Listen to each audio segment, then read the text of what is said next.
ನಮಸ್ಕಾರ, ನೀವು ನೋಡ್ತಾ ಇದ್ದೀರಾ ಸುದ್ದಿ ಸಮಯ ನ್ಯೂಸ್ ಚಾನಲ್. ಇದು ಲೋಕಲ್ ಎಕ್ಸ್ಪ್ರೆಸ್. ನಾನು ಮಹರುದ ಡಾಕುಳಿಗಿ, ವರದಿಗಾರ ಮತ್ತು ನಿರೂಪಕ.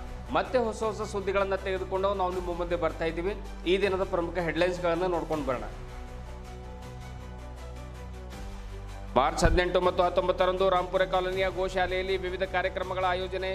ಶೃಂಗೇರಿ ಶಾರದಾ ಪೀಠದ ವಿಧುಶೇಖರ ಸ್ವಾಮೀಜಿಗಳ ಚೊಚ್ಚಲ ಆಗಮನ. ನಾಳೆ ನೂತನ ಗೋಶಾಲೆ ಉದ್ಘಾಟನೆ ಹಾಗೂ ಶಂಕರ ಮಠದ ಶಿಲಾನ್ಯಾಸ ಕಾರ್ಯಕ್ರಮ. ನರಸಿಂಹ ದೀಕ್ಷಿತ್. ವಿವಿಧ ಬೇಡಿಕೆಗಳನ್ನು ಈಡೇರಿಸುವಂತೆ ಕರ್ನಾಟಕ ರಾಜ್ಯ ರೈತ ಸಂಘದ ವತಿಯಿಂದ ಪ್ರತಿಭಟನೆ. ರೈತರ ಕೃಷಿ ಪಂಪ್ಸೆಟ್ಗಳ ಖರ್ಚು ಕಡಿಮೆ ಮಾಡಬೇಕು, ಡಿಸಿಸಿ ಬ್ಯಾಂಕ್ನಿಂದ ಸಾಲ ಕೊಡಿಸಬೇಕು, ಬಿಎಸ್ಎಸ್ಗೆ ಆರಂಭ ಮಾಡಬೇಕು. ಹಲವಾರು ಬೇಡಿಕೆ ಸರ್ಕಾರದ ಮುಂದಿಟ್ಟ ರೈತರು. ಬಾಲ್ಕಿ ಪಟ್ಟಣದ ಸರ್ಕಾರಿ ಆಸ್ಪತ್ರೆ ಆವರಣದಲ್ಲಿ ಸತ್ತು ಬಿದ್ದ ಕಾಗೆಗಳು. ಹಕ್ಕಿ ಜ್ವರದ ಆತಂಕ ಸೃಷ್ಟಿಯಾಗಿದೆ ಎಂದು ಜನರಲ್ಲಿ ಆತಂಕ. ಅಧಿಕಾರಿಗಳು ಇದನ್ನು ಗಂಭೀರವಾಗಿ ಪರಿಗಣಿಸಿ ತನಿಖೆ ನಡೆಸಿ ಜನರ ಆತಂಕ ದೂರ ಮಾಡಬೇಕು. ಕರವೇ ಜಿಲ್ಲಾಧ್ಯಕ್ಷ ಸಂತೋಷ್ ಶೇರಿಕಾರ್. ಈಜಲು ಹೋದ ಇಬ್ಬರು ಸ್ನೇಹಿತರು ನೀರು ಪಾಲು. ಬೀದರ್ ಜಿಲ್ಲೆಯ ಜಿಡಗುಪ್ಪ ತಾಲೂಕಿನ ವಿಠಲ್ಪುರ ಗ್ರಾಮದಲ್ಲಿ ನಡೆದ ದುರ್ಘಟನೆ. ಮುಗಿಲು ಮುಟ್ಟಿದ ಕುಟುಂಬಸ್ಥರ ಆಕ್ರಂದನ. ಬೇವಳಖೇಡ ಠಾಣೆಯಲ್ಲಿ ಪ್ರಕರಣ ದಾಖಲು. ಕೆರೆಯಲ್ಲಿ ನೀರಲ್ಲಿ ಮುಳುಗಿದ ಒಂದು ಯುವಕ ಶವವಾಗಿ ಪತ್ತೆ. ಬೀದರ್ ಜಿಲ್ಲೆಯ ಹುಲ್ಸೂರು ತಾಲೂಕಿನ ಬೇಲೂರು ಗ್ರಾಮದಲ್ಲಿ ನಡೆದ ಹೃದಯ ವಿದ್ರಾವಕ ಘಟನೆ. ಆಕಾಶ್ ಕಂಟೆಪ್ಪ ಗುಂಗೆ 23 ವರ್ಷದ ಯುವಕ ಮೃತ ದುರ್ದೈವಿ.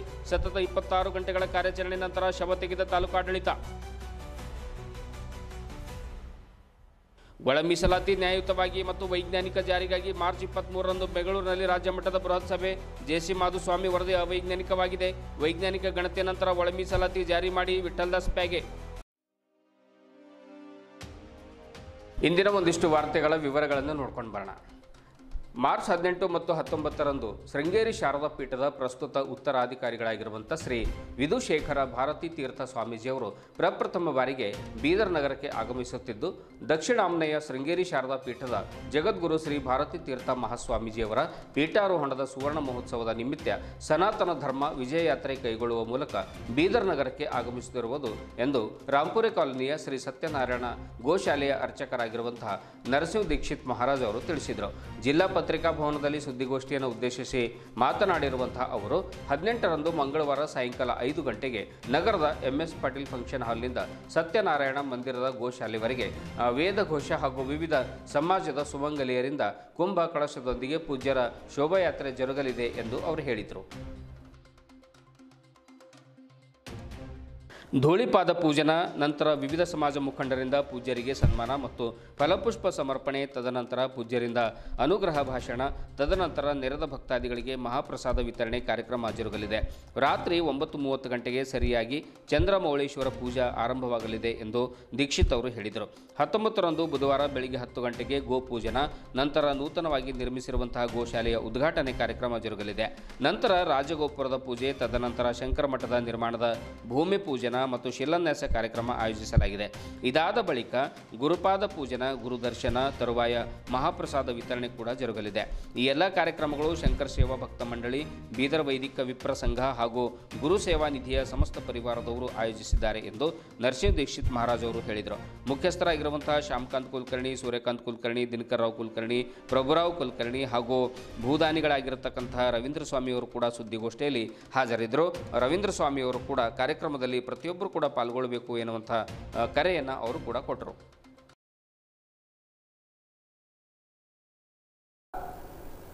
ಹಿರಿಯರ ನಾಗರಿಕ ವತಿಯಿಂದ, ವಿವಿಧ ಸಮಾಜದ ವರಿಷ್ಠ ನಾಗರಿಕ ವತಿಯಿಂದ ಗುರುಗಳಿಗೆ ಪೌರ ಸನ್ಮಾನ ಕಾರ್ಯಕ್ರಮ. ಆದ ನಂತರ ಗುರುಗಳ ಅನುಗ್ರಹ ಭಾಷಣ. ಆದ ನಂತರ ಅದೇ ಸಂಜೆ ಮಹಾಪ್ರಸಾದ ಆಗಿದ ನಂತರ ಸಂಸ್ಥಾನದ ವಿಶೇಷ ಪೂಜೆ. ಚಂದ್ರಮೌಳೇಶ್ವರ ಒಂದು ವಿಶೇಷ ಪೂಜೆ. ಈ ಚಂದ್ರಮೌಳೇಶ್ವರ ಅಂತಂದರೆ ಆದ್ಯ ಶಂಕರಾಚಾರ್ಯರು ತಪಸ್ಸನ್ನು ಮಾಡಿ ಸಾಕ್ಷಾತ್ ಶಂಕರನ್ನು ಪ್ರಸನ್ನವನ್ನು ಮಾಡಿಕೊಂಡಿದ್ದು ಅವರು ಒಂದು ಲಿಂಗ ಕೊಟ್ಟಿದ್ದಾರೆ, ಸ್ಫಟಿಕಲಿಂಗ. ಅದೇ ಚಂದ್ರಮೌಳೇಶ್ವರ. ಆ ಚಂದ್ರಮೌಳೇಶ್ವರ ಸ್ಫಟಿಕಲಿಂಗದ ಪೂಜೆ ರಾತ್ರಿ 9 ಗಂಟೆನಿಂದ ಆರಂಭ ಆಗೋದು. ಇದು 18 ತಾರೀಕಿನ ಕಾರ್ಯಕ್ರಮದ ವಿವರಣೆ. ಮಾರ ದಿವಸ ಅಂದರೆ 19/3/2025ರಂದು ಪ್ರಾತಃ ಕಾಲ 10 ಗಂಟೆ ಹಿಡ್ಕೊಂಡು ಮೊದಲಿಗೆ ನೂತನೀಕರಣ ಮಾಡಿದಂಥ ಗೋಶಾಲದ ಶುಭಾರಂಭ. ಆಗಿದ ನಂತರ ರಾಜಗೋಪುರ ಪೂಜಾ, ಕೊನೆಗಾಗಿ ಶಂಕರ ಮಠದ ಭೂಮಿ ಪೂಜೆ ಹಾಗೂ ಶಿಲಾನ್ಯಾಸ ಕಾರ್ಯಕ್ರಮ.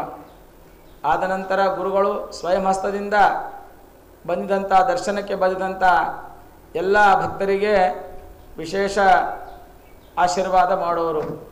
ಆದ ನಂತರ ಗುರುಪಾದ ಪೂಜೆ, ಆದ ನಂತರ ಮಹಾಪ್ರಸಾದ ಕಾರ್ಯಕ್ರಮ. ಇವೆಲ್ಲ ಕಾರ್ಯಕ್ರಮ ಶಂಕರ ಭಕ್ತ ಮಂಡಳಿ ಹಾಗೂ ಗುರುಸೇವಾನಿಧಿ ಪರಿವಾರ ಹಾಗೂ ಬಿದರ ವೈದಿಕ ವಿಪ್ರ ಬಾಂಧವ ಪರಿವಾರ ವತಿಯಿಂದ ಆಯೋಜನ ಮಾಡಲಾಗುತ್ತಾ ಇದೆ. ಆದ ಕಾರಣ ನಾನು ಎಲ್ಲ ಬಿದರ ಜಿಲ್ಲದ ಎಲ್ಲ ನಾಗರಿಕರಿಗೆ, ಎಲ್ಲ ಸದ್ಭಕ್ತರಿಗೆ ಈ ವೇದಿಕೆ ಮುಖಾಂತರ ನಾನು ಪ್ರಾರ್ಥನಾ ಮಾಡ್ತೀನಿ. ಎಲ್ಲರೂ ಭಕ್ತರು ಬಂದು ಪೂಜ್ಯ ಗುರುಗಳ ದರ್ಶನವನ್ನು ಪಡೆದು ಆಶೀರ್ವಾದ ಪಡ್ಕೋಬೇಕು ಅಂತ ಹೇಳಿ ನಮ್ರ ವಿನಂತಿ ನಾನು ಮಾಡ್ತೀನಿ. ಜಯ ಜಯ ಶಂಕರ, ಹರ ಹರ ಶಂಕರ, ಜಯ ಜಯ ಶಂಕರ, ಹರ ಹರ ಶಂಕರ.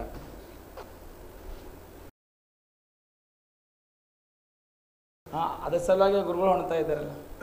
ಯುವತಿಯಲ್ಲ ಪ್ರಚಾರ ಏನು ಮಾಡ್ತಾ ಇಲ್ಲ ಸರ್. ಪ್ರಚಾರ ಕಡೆಯಿಂದ ಪ್ರೆಸ್ ಮೀಟ್ ತಮ್ಮ ಎಲ್ಲ ಉದ್ದೇಶದಿಂದ ಹೆಲ್ಪ್ ತೋತಾ ಇದ್ದೀವಿ ಅಷ್ಟೇ. ಇಲ್ಲ ಕೆಲಸ ಆ ಸಮಯದ ಅಭಾವ ಅದ ಅಂಥೇಳಿ ನಾವು ಅಲ್ಲಿದ್ದಂಥ ಎಲ್ಲ ಪೂರ್ವಭಾವಿ ಸಿದ್ಧತೆಗಳು ಮಾಡ್ಕೋತಾ ಇದ್ದೀವಿ. ಅದ್ರಾಗೆ ತಮ್ಮದೆಲ್ಲ ಸಹಕಾರ ಸಹಯೋಗ ಇರ್ಬೇಕಂತೇಳಿ ನಮ್ಮದೆಲ್ಲ ಶಂಕರಾದಿ ಸೇವಕರು ಇಲ್ಲದೆ ತಮ್ಮ ಮನವಿ ಅದೆಲ್ಲ ಅಷ್ಟು ಮಂದಿ ಭಾಳಷ್ಟು ಭಕ್ತದ ಆಸೆ ಇತ್ತು. ಗುರುಗಳು ಬೀದಾಗ ಆಗಮನ ಆಗಬೇಕು ಅಂಥೇಳಿ. ಹಾಗಾಗಿ ಆಗಮನ ಆಗ್ತಾ ಇದೆ. ಅದು ಭಾಳಷ್ಟು ಬೀದರ್ ಜಿಲ್ಲೆ ಭಕ್ತರು ಏನದ ದರ್ಶನ ಪಡೆದು ಗುರುಗಳು ಪುನೀತ ಆಗ್ರಿ ಅಂಥೇಳಿ ತಮ್ಮ ಮುಖಾಂತರ ನಮ್ಮ ಪ್ರಚಾರ ಸಿಕ್ಕಿಲ್ಲ, ಆಗಿಲ್ಲ. ಹೆಚ್ಚಿಗೆ ಫಸ್ಟ್ ಟೈಮ್ ಬರ್ತಾ ಇದ್ದಾರೆ. 100 ವರ್ಷ ಬಾದ್ ಜೊತೆ ಸೇಮ್ ಒಂದು ಶಿಲಾನ್ಯಾಸ ಕೂಡ ಕಾರ್ಯಕ್ರಮ ಕೂಡ ನಡೀತಾ ಇದೆ. ನಮ್ಮ ಹತ್ರ ಈಗಾಗಲೇ ಕೂತಂಥರು ಏನೆಲ್ಲ ಶಂಕರ ಸೇವಕರು ಅದಾರ. ಭಾಳಷ್ಟು ಕಾರ್ಯಗಳಾಗ್ತಾವೆ, ಭಾಳ ಜನರಿಗೆ ಗೊತ್ತಿಲ್ಲ. ಇವತ್ತಿಗೂ 5 ಆಕಳಿಂದ ಮತ್ತು ತಾಯಿಲಿಂದ ಏನಂದ್ರೆ ಶಾರೋ ಆದಂಥ ಸುಮಾರು 150 ಗೋಮಾತೆ ಅದಾರ. ಪ್ರತಿ ತಿಂಗಳ ಇದೆಲ್ಲ ಭಾಳಷ್ಟು ಕಾರ್ಯಕ್ರಮಗಳಾಗ್ತಾ ಇರ್ತಾವೆ ಮಠದಲ್ಲಿ. ಕಾರ್ಯಕ್ರಮಕ್ಕೆ ಪ್ರಚಾರ ತೊಗೊಂಬಂಥ ಕೆಲಸ ಆಗಲ್ಲ, ಅದಕ್ಕೆ ತಾವೇ ಮಾಡ್ಕೋಬೇಕಂತೇಳಿ ಶಂಕರಾದಿ ಸೇವಕರಲ್ಲಿ ತಮ್ಮ ಮನವಿ ಅದ. ಆಯ್ತು,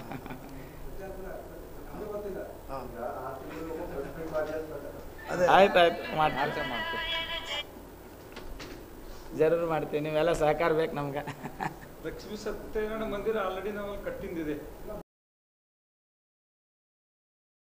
ರೈತರು ಹಲವಾರು ಜ್ವಲಂತ ಸಮಸ್ಯೆಗಳನ್ನು ಎದುರಿಸ್ತಾ ಇದ್ದಾರೆ. ಅವುಗಳನ್ನು ಸರ್ಕಾರ ಜಿಲ್ಲಾಡಳಿತದ ಮುಖಾಂತರವಾಗಿ ಬೇಗ ಬಗೆಹರಿಸಬೇಕು ಎನ್ನುವಂಥ ಮಾತನ್ನು ಕರ್ನಾಟಕ ರಾಜ್ಯ ರೈತ ಸಂಘ ಹಾಗೂ ಹಸಿರು ಸೇನೆಯ ಪ್ರತಿಭಟನೆ ಮೂಲಕ ಸರ್ಕಾರಕ್ಕೆ ಮನವಿ ಸಲ್ಲಿಸಿದೆ. ರೈತರ ಪಂಪ್ಸೆಟ್ ಕೊಡಿಸಲು ಸಾಕಷ್ಟು ಖರ್ಚು ಬರ್ತಾ ಇದೆ, ಅದು ಕಡಿಮೆ ಮಾಡಬೇಕು. ಬೀದರ್ ಸಹಕಾರ ಸಕ್ಕರೆ ಕಾರ್ಖಾನೆ ಇದುವರೆಗೆ ಆರಂಭ ಮಾಡ್ತೀವಿ, ಬೇರೆಯವ್ರಿಗೆ ಕೊಟ್ಟಿದ್ರು, ಅದನ್ನು ಬೇಗ ಜಿಲ್ಲಾಡಳಿತ ಸುಪರ್ದಿಗೆ ಏನೋ ತೆಗೆದುಕೊಂಡಿದೆ. ಆದರೆ ಲೀಸ್ ಮೇಲೆ ಪ್ರಾರಂಭ ಮಾಡುವ ಪ್ರಕ್ರಿಯೆ ಕೂಡಲೇ ಒಂದು ಆರಂಭ ಮಾಡಬೇಕು. DCC ಬ್ಯಾಂಕ್ ಮೂಲಕ ರೈತರಿಗೆ ಸಾಲವನ್ನು ವಿತರಿಸುವಂಥ ಪ್ರಕ್ರಿಯೆ ಕೂಡ ಆರಂಭಿಸಬೇಕು. ಬೆಳೆ ವಿಮೆ ರೈತರ ಖಾತೆಗೆ ಜಮಾ ಮಾಡಬೇಕು. ಈ ಬಾರಿ ತೊಗರಿ ಬೆಳೆ ಹಾಳಾಗಿದ್ದು ಎಕರೆಗೆ 25,000 ರೂಪಾಯಿ ಪರಿಹಾರವನ್ನು ಒದಗಿಸಬೇಕು. ರೈತರು ಕಬ್ಬು ಸರಬರಾಜು ಮಾಡಿ 3 ತಿಂಗಳು ಗತಿಸಿದರೂ ಕೂಡ ಬಿಲ್ ಮಾತ್ರ ಇನ್ನೂ ಮಾಡಿಲ್ಲ. ನೀಡಿದರೂ ಕೂಡ ಕೇವಲ 2,600 ಮಾತ್ರ ನೀಡ್ತಾ ಇದ್ದಾರೆ. ಉಸ್ತುವಾರಿ ಸಚಿವರ ಸಭೆಯಲ್ಲಿ ಏನು ನಿರ್ಣಯ ಕೈಗೊಂಡಿದ್ರು 2,700 ಕೊಡಬೇಕು ಟನ್ಗೆ ಅನ್ನುವಂಥ ಮಾತನ್ನು, ಆ ಕಬ್ಬಿನ ಬಾಕಿ ನೀಡಬೇಕು. ಹೀಗೆ ಹಲವಾರು ಬೇಡಿಕೆಗಳನ್ನು ಈಡೇರಿಸುವಂತೆ ರೈತರು ಪ್ರತಿಭಟನೆಯನ್ನು ನಡೆಸಿದರು. ಜಿಲ್ಲಾಧಿಕಾರಿಗಳ ಮುಖಾಂತರವಾಗಿ ಮಾನ್ಯ ಮುಖ್ಯಮಂತ್ರಿಗಳಿಗೆ ಮನವಿ ಪತ್ರ ಕೂಡ ಸಲ್ಲಿಸಿದರು. ಕೆರೆ ತೊರೆಗಳ ದಡದಲ್ಲಿರುವಂತಹ ರೈತರ ಜಮೀನುಗಳಲ್ಲಿ ರೈತರು ಹಾಕಿರುವಂತಹ ಪಂಪ್ಗಳು ಹಾಗೂ ವೈರ್ಗಳನ್ನು ಕಳ್ಳರು ಕಳ್ಳತನ ಮಾಡಿಕೊಂಡು ಹೋಗ್ತಾ ಇದ್ದಾರೆ. ತನಿಖೆ ನಡೆದು ತಪ್ಪಿತಸ್ಥರನ್ನು ಬಂಧಿಸಬೇಕು. ಕಾಡು ಪ್ರಾಣಿಗಳು ರೈತರ ಬೆಳೆಗಳನ್ನು ಹಾಳು ಮಾಡ್ತಾ ಇದ್ದು ಅದಕ್ಕೆ ಪರಿಹಾರವನ್ನು ಒದಗಿಸಬೇಕು. ಕೇಂದ್ರ ಸರ್ಕಾರ ಜಾರಿಗೆ ತಂದ 3 ಕೃಷಿ ಕಾಯ್ದೆಗಳನ್ನು ಅದು ವಾಪಸ್ ಪಡ್ಕೊಂಡಿದೆ, ಆದರೆ ರಾಜ್ಯ ಸರ್ಕಾರವು ಕೂಡ ವಾಪಸ್ ಪಡ್ಕೊಳ್ಬೇಕು ಎನ್ನುವಂಥ ಒತ್ತಾಯ ಮಾಡಿದರು. ಇದೇ ವೇಳೆ ಕರ್ನಾಟಕ ರಾಜ್ಯ ರೈತ ಸಂಘದ ರಾಜ್ಯಾಧ್ಯಕ್ಷ ಕೋಡಿಹಳ್ಳಿ ಚಂದ್ರಶೇಖರ್ ಅವರು ಮಾತನಾಡುತ್ತಾ, ವಿದ್ಯುತ್ ಶಕ್ತಿ ಖಾಸಗೀಕರಣ ಆಗ್ತಾ ಇದೆ, ಸ್ಮಾರ್ಟ್ ಮೀಟರ್ನ ತರಾತುರಿಯಲ್ಲಿ ಕೂಡಿಸ್ತಾ ಇದ್ದಾರೆ. ಇದರಿಂದಾಗಿ ರೈತರು ಹೊಸದಾಗಿ ಕೃಷಿ ಪಂಪ್ ಸೆಟ್ಗಳನ್ನು ಅಳವಡಿಸಲು ವಿದ್ಯುತ್ ನೋಂದಣಿಗಾಗಿ 50,000 ರಿಂದ 60,000 ಹಣ ಖರ್ಚಾಗ್ತಾ ಇದ್ದು, ಇದನ್ನು ಮೊದಲಿನಂತೆ ಜಾರಿಗೊಳಿಸಬೇಕೆಂದು ರಾಜ್ಯ ಸರ್ಕಾರಕ್ಕೆ ಒತ್ತಾಯ ಮಾಡಿದ್ದಾರೆ. ಅಲ್ಲದೆ ಇಂಧನ ಸಚಿವ ಕೆಜೆ ಜಾರ್ಜ್ ವಿರುದ್ಧ ತೀವ್ರ ಆಕ್ರೋಶವನ್ನು ಹೊರಹಾಕಿರುವಂತಹ ಅವರು, ನೀವೇನು ಇಂಧನ ಇಲಾಖೆಯಲ್ಲಿ ಸೇವೆಯನ್ನು ಮಾಡ್ತಾ ಇದ್ರೋ ಅಥವಾ ವ್ಯಾಪಾರ ಮಾಡ್ತಾ ಇದ್ರೋ ಎಂದು ಪ್ರಶ್ನೆ ಮಾಡಿದರು. ಇದೇ ವೇಳೆ ಪ್ರಮುಖರಾದ ಶ್ರೀಮಂತ್ ಬಿರಾದರ್, ದಯಾನಂದ ಸ್ವಾಮಿ ಸಿರ್ಸಿ, ಬಾಬುರಾವ್ ಜೋಳದಾಪ್ಕ, ಮಲ್ಲಿಕಾರ್ಜುನ್ ಬಿರಾದರ್ ಸಂಗಮ್ ಸೇರಿದಂತೆ ಹಲವು ರೈತರು ಹಾಜರಿದ್ದರು.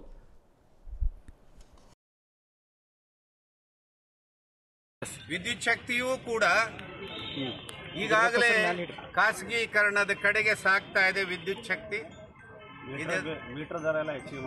ಈಗಾಗಲೇ ಸ್ಮಾರ್ಟ್ ಮೀಟರ್ನ ಕೂರಿಸುವಂತ ಕೆಲಸ ತರಾತುರಿಯಲ್ಲಿ ನಡೆದಿದೆ. ಅದು ಈ ಆದೇಶವನ್ನು ತಗೊಂಡು ನಮ್ಮ ರೈತರು ಬಂದರು. ಆದೇಶ ತಗೊಂಡ್ಬಂದಾಗ ಅದ್ರ ಬೆಲೆ 5,000ದಿಂದ 5,800ವರೆಗೆ. ನಾನು ಯಾರೋ ಸಂಬಂಧಪಟ್ಟಂಥ ಬೆಂಗಳೂರು SJP ರೋಡ್ನಲ್ಲಿರ್ತಕ್ಕಂಥ ವ್ಯಾಪಾರಸ್ಥರಿಗೆ ಫೋನ್ ಮಾಡಿ ಕೇಳಿದೆ, ಇದು ಮೀಟ್ರ್ ಬೆಲೆ ಎಷ್ಟಂತ. ಸರ್, ಸೇಮ್ ಮೀಟರ್ನ ನಾವು 1,000 ರೂಪಾಯಿ ಕೊಡ್ತೀವಿ ಅಂದರು. ಹಂಗಾದರೆ ಜಾರ್ಜ್ ಏನಪ್ಪ ವ್ಯಾಪಾರ ಮಾಡ್ತಾ ಇದೆಯೇನೋ? ವಿದ್ಯುತ್ ಶಕ್ತಿ ಇಲಾಖೆಯಲ್ಲಿ ವ್ಯಾಪಾರ ಮಾಡ್ತಾ ಇದ್ರು ಅಥವಾ ಸೇವೆ ಮಾಡ್ತಾ ಇದ್ರು? ನಿಮ್ಮಂಥ ಬಂಡವಾಳಸ್ಥರು ವ್ಯಾಪಾರಸ್ಥರನ್ನ ಕರ್ಕೊಂಬಂದು ವಿಧಾನಸೌಧದಲ್ಲಿ ಕೂರಿಸಿರೆ ವ್ಯಾಪಾರ ಅಲ್ಲದಲ್ಲೇ ಇನ್ನೇನು ನಡೆಯುತ್ತೆ? ಇಂಥ ದಂಧೆ ನಡೆಯೋದನ್ನು ಮಾನ್ಯ ಮುಖ್ಯಮಂತ್ರಿಗಳು ನಿಯಂತ್ರಣ ಮಾಡಬೇಕು. ಇಲ್ಲದೆ ಇದ್ದರೆ ನಾವು ಮೀಟ್ರ್ ಕಿತ್ತು ಬಿಸಾಕುವಂಥ ಕೆಲಸವನ್ನು ರೈತ ಚಳವಳಿ ಮಾಡುತ್ತೆ.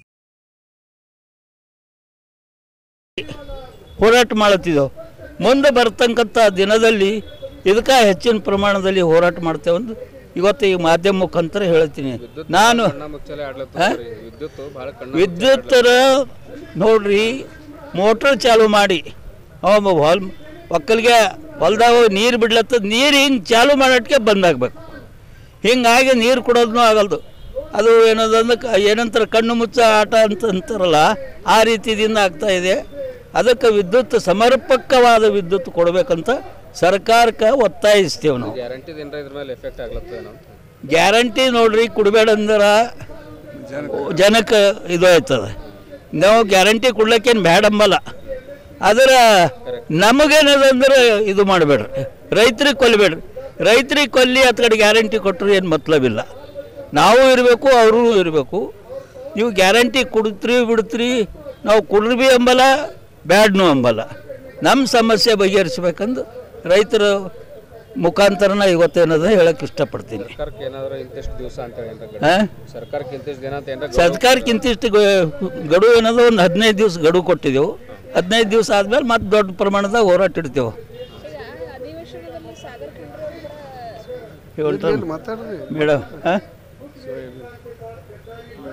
ಮೇಡಮ್ ಮೇಡಮ್ ಉಂಟ್ರ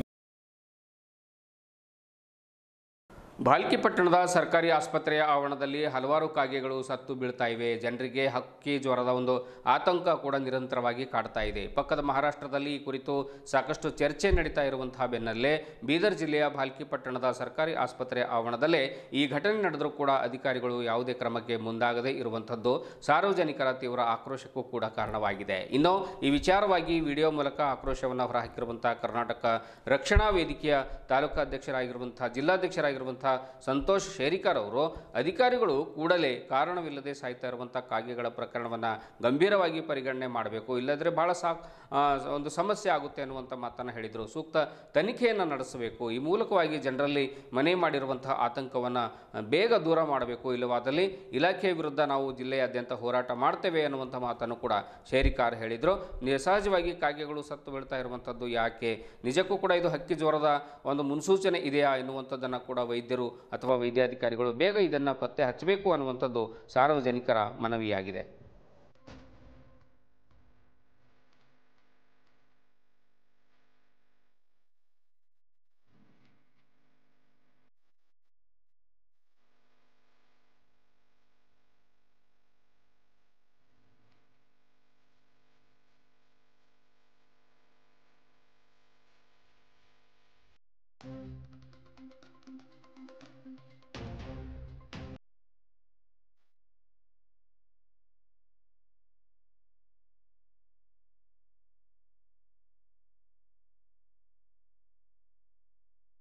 ಸುಮಾರು ಹಕ್ಕಿಗಳು ಬಿದ್ದು ಸಾಯ್ತಾ ಇವೆ.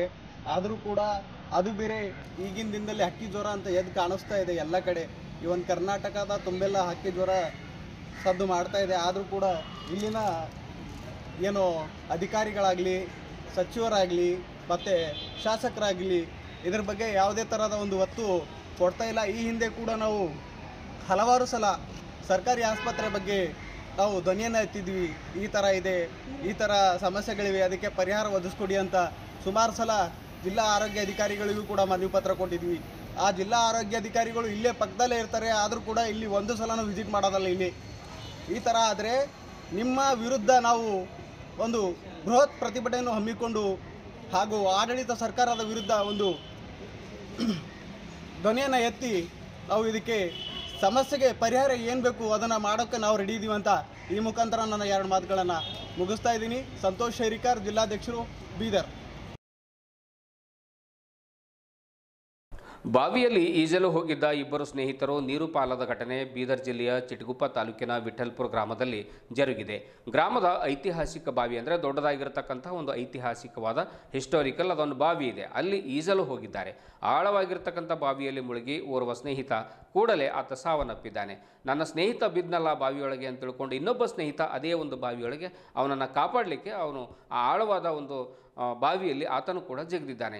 ಆತನು ಕೂಡ ನೀರು ಪಾಲಾಗಿದ್ದಾನೆ. 22 ವರ್ಷದ ಪ್ರಕಾಶ್, 21 ವರ್ಷದ ಶಿವಾಜಿ ಎನ್ನುವಂಥ ಈ ಸಾವನ್ನಪ್ಪಿರುವಂತಹ ಮೃತ ದುರ್ದೈವಿಗಳಾಗಿದ್ದಾರೆ. ಗ್ರಾಮಸ್ಥರು ಹಾಗೂ ಪೊಲೀಸರು ಸ್ಥಳಕ್ಕೆ ಬಂದು ಇಬ್ಬರ ಯುವಕರ ಮೃತದೇಹಗಳನ್ನು ಹೊರತೆಗೆದಿದ್ದಾರೆ.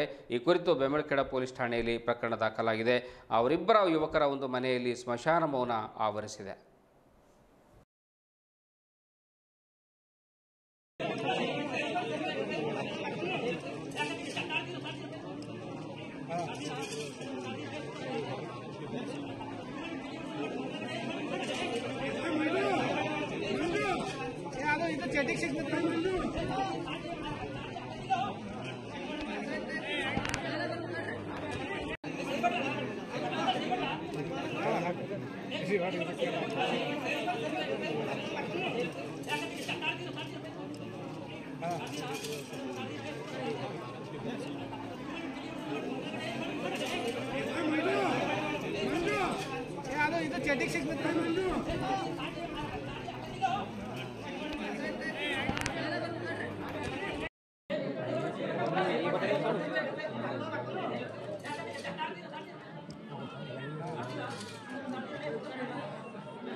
ಹೋಳಿ ಒಂದು ಬಣ್ಣದ ದಿನದಂದು ಯುವಕನೊಬ್ಬ ಕೆರೆಗೆ ಬಿದ್ದು ಶವವಾಗಿ ಪತ್ತೆಯಾದ ಘಟನೆ ಬೀದರ್ ಜಿಲ್ಲೆಯ ಹುಲ್ಸೂರು ತಾಲೂಕಿನ ಬೇಲೂರು ಗ್ರಾಮದಲ್ಲಿ ಜರುಗಿದೆ.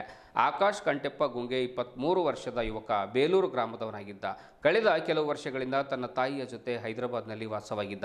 ಹೋಳಿ ಬಣ್ಣದ ಹಬ್ಬದ ಪ್ರಯುಕ್ತವಾಗಿ ಹೈದರಾಬಾದ್ನಿಂದ ತನ್ನ ತಾಯಿಗೂ ತಿಳಿಸದೆ ಬೇಲೂರು ಗ್ರಾಮಕ್ಕೆ ಬಂದಿದ್ದ ಎನ್ನಲಾಗಿದೆ. ಶುಕ್ರವಾರ ಹೋಳಿ ಬಣ್ಣವಾಡಿ ತನ್ನ ಸ್ನೇಹಿತರೊಂದಿಗೆ ಸ್ನಾನಕ್ಕೆಂದು ಬೇಲೂರು ಗ್ರಾಮದ ನೂತನ ಕೆರೆಗೆ ಹೋಗಿದ್ದಾನೆ. ಈಜು ಬಾರದ ಕಾರಣ ಮಧ್ಯಾಹ್ನ 12 ಗಂಟೆಗೆ ನೀರಲ್ಲಿ ಮುಳುಗಿದ್ದಾನೆ. ಒಂದು ವಿಷಯ ತಿಳಿದ ತಕ್ಷಣ ಬಸವ ಕಲ್ಯಾಣದ ಅಗ್ನಿಶಾಮಕ ದಳದ ಸಿಬ್ಬಂದಿ ಸ್ಥಳಕ್ಕೆ ಬಂದು ಯುವಕನನ್ನು ಹುಡುಕುವಂಥ ಪ್ರಯತ್ನ ಮಾಡ್ತಾರೆ. ತಹಸೀಲ್ದಾರ್ ಶಿವಾನಂದ ಮೇತ್ರೆ, ಸಿಪಿಐ ಅಲಿಸಾಬ್ ಅವರು ಸ್ಥಳಕ್ಕೆ ಕೂಡ ಭೇಟಿಯನ್ನು ನೀಡಿ ಸಂಪೂರ್ಣವಾಗಿ ಮಾಹಿತಿಯನ್ನು ಪಡ್ಕೊಂಡಿದ್ದಾರೆ. ನಿರಂತರವಾಗಿ 26 ಗಂಟೆಗಳ ಕಾಲ ಈ ಒಂದು ಕಾರ್ಯಾಚರಣೆಯನ್ನು ಮಾಡಿ ಕೊನೆಗೆ ಆ ಯುವಕನ ಶವವನ್ನು ಹೊರತೆಗೆಯುವಲ್ಲಿ ತಾಲೂಕು ಆಡಳಿತ ಯಶಸ್ವಿಯಾಗಿದೆ. ನಿಜಕ್ಕೂ ಕೂಡ ಇದೊಂದು ಹೃದಯ ವಿದ್ರಾವಕ ಘಟನೆ. ಮನೆಯಲ್ಲಿ ಅಕ್ರಂದನ ಮುಗಿಲು ಮುಟ್ಟಿದೆ. ತಾಯಂದಿರು, ಚಿಕ್ಕಮ್ಮಂದಿರು, ಅಕ್ಕಂದರು, ಅಣ್ಣ ತಮ್ಮಂದಿರು, ತಂದೆ ಎಲ್ಲರೂ ಕೂಡ ಸಾಕಷ್ಟು ಒಂದು ಅಳ್ತಾ ಇರುವಂತಹ ಘಟನೆ ಕೂಡ ತಾವು ಈ ಒಂದು ವಿಡಿಯೋಗಳಲ್ಲಿ ನೋಡ್ತಾ ಇದ್ದೀರಿ. ತಾಯಿ ಏನಾದರೂ ಹೇಳಿದರೆ ದಯವಿಟ್ಟು ಮಕ್ಕಳು ಅವರ ಮಾತನ್ನು ನಾವು ಕೇಳಬೇಕು. ಯಾಕೆ ಅಂತಂದರೆ ಅವ್ರ ಮಾತನ್ನು ಇನ್ಕಾರ್ ಮಾಡಿ ಒಂದು ಧಿಕ್ಕರಿಸಿ ನಾವೇನಾದರೂ ಹೋದರೆ ಇಂತಹ ದುರ್ಘಟನೆಗಳು ಸಹಜವಾಗಿ ಸಂಭವಿಸುತ್ತೆ. ಕೆಲವೊಂದು ಸಾರಿ ಮುನ್ಸೂಚನೆ ನೀಡುತ್ತೆ. ಹಾಗಾಗಿ ನಾವು ಕೂಡ ಒಂದು ಎಚ್ಚರವಾಗಿರಬೇಕಾಗಿರ್ತಕ್ಕಂಥದ್ದು ಯುವಕರ ಕರ್ತವ್ಯ ಕೂಡ ಹೌದು ಅನ್ನುವಂಥದ್ದು ಒಂದು ಸಾರ್ವಜನಿಕರು ಕೂಡ ಅಲ್ಲಿ ಮಾತನಾಡಿಕೊಳ್ತಾ ಇದ್ರು.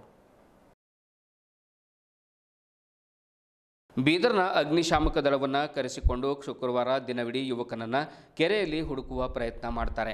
ಕೆರೆಯಲ್ಲಿ ಯುವಕ ಸಿಕ್ಕಿರಲಿಲ್ಲ. ಮರುದಿನ ಶನಿವಾರ ಬೆಳ್ಳಂಬೆಳಗ್ಗೆ ಮತ್ತೆ ಅಗ್ನಿಶಾಮಕ ದಳದವರು ಕಾರ್ಯಾಚರಣೆಯನ್ನು ಮುಂದುವರಿಸ್ತಾರೆ.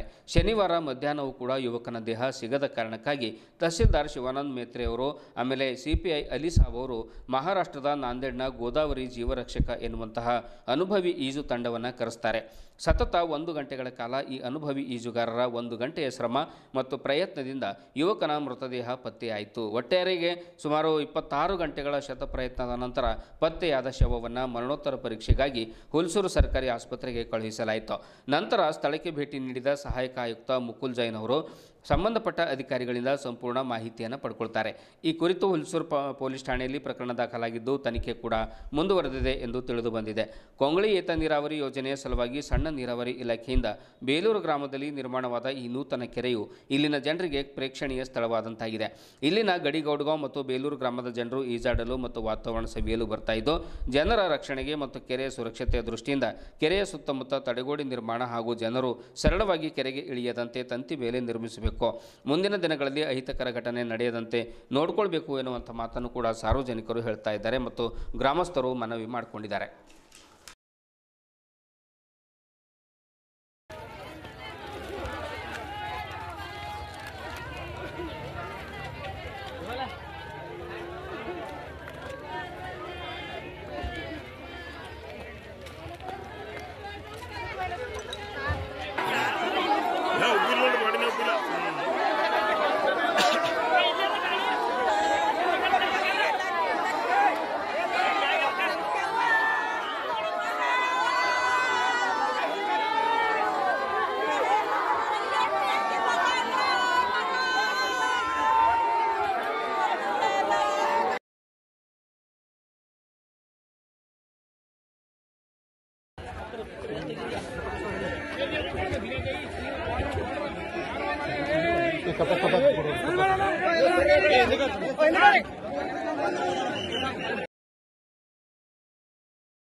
ಒಳ ಮೀಸಲಾತಿಯನ್ನು ವೈಜ್ಞಾನಿಕವಾಗಿಯೂ ಸಮರ್ಪಕವಾಗಿಯೂ ಜಾರಿ ಮಾಡಲು ಕರ್ನಾಟಕ ರಾಜ್ಯದ ಬಲಗೈ ಹೊಲೆಯ ಸಂಬಂಧಿ ಜಾತಿಗಳ ಒಳ ಮೀಸಲಾತಿ ಹೋರಾಟ ಸಮಿತಿ ವತಿಯಿಂದ ಬೆಂಗಳೂರಿನಲ್ಲಿ ಮಾರ್ಚ್ 23ರಂದು ವಸಂತನಗರದ ಅಂಬೇಡ್ಕರ್ ಭವನದಲ್ಲಿ ರಾಜ್ಯ ಮಟ್ಟದ ಬೃಹತ್ ಸಭೆಯನ್ನು ಏರ್ಪಡಿಸಲಾಗಿದೆ.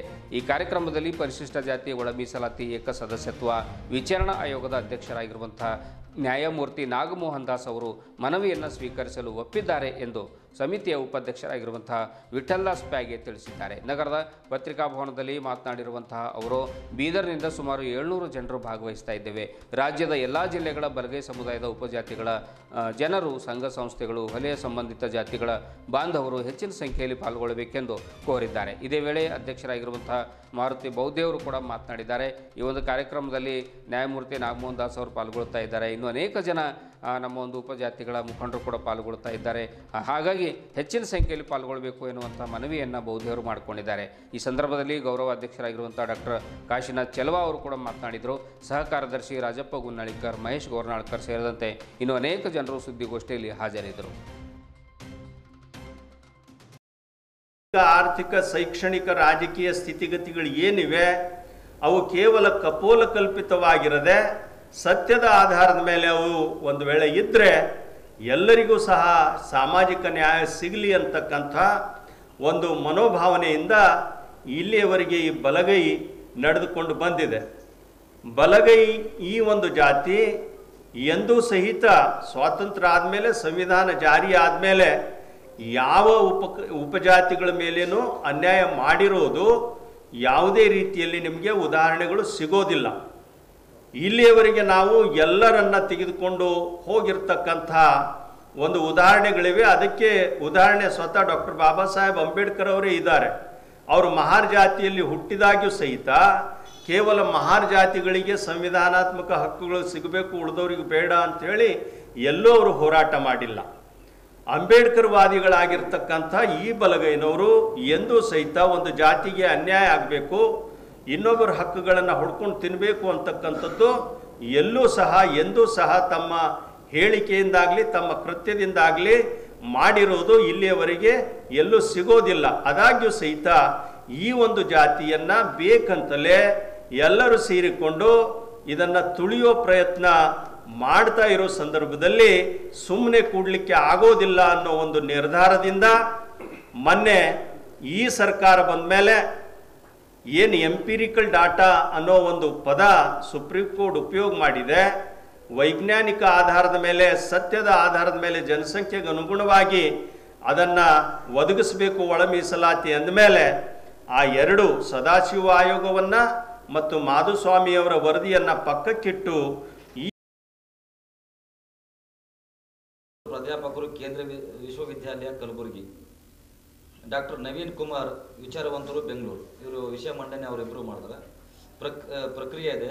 ಮವಳ್ಳಿ Shankar Bengaluru, Guruprasad Keragod, Annayya Bengaluru, Shivashankar Bengaluru, R Mohan Bengaluru, V Nagaraj Bengaluru, SP Sullad Kalaburagi, Manjunath Annayya Bengaluru, Ambanna Javanagi Kalaburagi, BC Wali Kalaburagi, Mallesi Chinchanahalli Mysuru, Siddu Rayappa Vijapur, Suresh Hadimani Kalaburgi, Vithaldas Byagi Bidar, Hanumadas Raichur, Ravindra Patti Raichur, Shrimant Talawar Belagavi, Shrimant ನವೀಲ್ಕರಿ Dharwad, Pundlik Chalavadi Dharwad, Shivaputra ಜವಳಿ ಯಾದಗಿರ್, ಪಿಚ್ಚಳ್ಳಿ ಶ್ರೀನಿವಾಸ್ ಕೋಲಾರ, ಮರಿಯಪ್ಪ ಕುಂಟೋಜಿ ಕೊಪ್ಪಳ. ಅಭಿಪ್ರಾಯ ಮಂಡಳಿ ದಲಿತ ವಿವಿಧ ಜಿಲ್ಲೆಗಳಿಂದ ಬಂದ ಮುಖರುಗಳಿಂದ ನಿರ್ಣಯ ಮಂಡಳಿ ಮಾರುತಿ ಬೌದ್ಧ ಬೀದರ್ಗಳು. ಈ ಒಂದು ಕಾರ್ಯಕ್ರಮ ಹೆಸರದು. ಅದಕ್ಕೆ ಬೀದರ್ಲಿಂದ ಸುಮಾರು 700 ಜನ ನಮ್ದು ಏನು ಒಂದು ಸಂಘಟನೆ ಕರ್ನಾಟಕ ಬಲಗೈ ವಲಯ ಸಂಬಂಧಿತ ಜಾತಿಗಳ ಒಳ ಹೆಸರಲ್ಲಿ ಇದು ಮಾಡಿ ಎಲ್ಲ ತಾಲೂಕಾ ಒಂದು ಸಮಿತಿ ರಚನೆ ಆಗಿದೆ. ನಮ್ಮದು ಎಲ್ಲ ತಾಲೂಕಿನಿಂದ ಸುಮಾರು 700ಕ್ಕಿಂತ ಹೆಚ್ಚಿಗೆ ಜನ ಬೀದರ್ 2 ಟ್ರೈನ್ ಆಗಿದೆ ಮತ್ತು ಕೆಲವೊಂದು ಜನ ವೆಹಿಕಲ್ ಮಾಡ್ಕೊಂಡು ಈ ಒಂದು ಕಾರ್ಯಕ್ರಮಕ್ಕೆ ಬರ್ತಾ ಇದ್ದಾರೆ. ಅದು ತಾವು ಕೂಡ ಈ ಒಂದು ಕಾರ್ಯಕ್ರಮ ಸರಿಯಾದ ನಮ್ಗೆ ಪ್ರಚಾರ ಕೊಡಬೇಕಂತ ನಾವೇನು ಧನ್ಯವಾದ.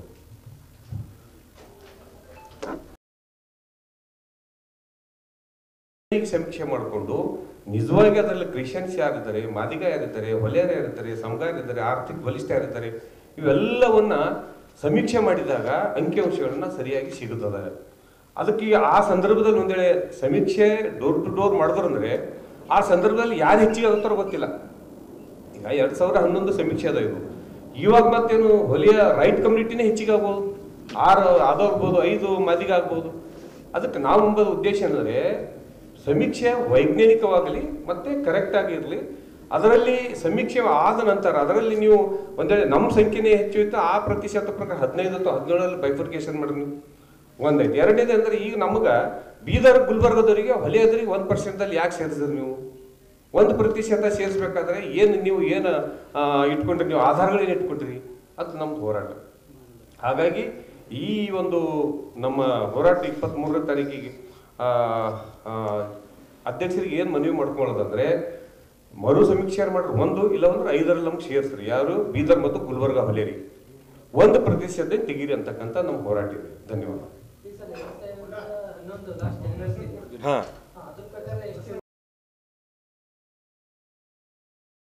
ಇದುವರೆಗೂ ಸುದ್ದಿ ಕೊಟ್ಟಿರುವ ನಾನು ಮಹರ್ದೂರ್ ರಾಕೋಳಿಗೆ. ಮತ್ತೆ ಮುಂದಿನ ವಾರ್ತೆಗಳೊಂದಿಗೆ ಭೇಟಿಯಾಗೋಣ. ವಂದನೆಗಳು.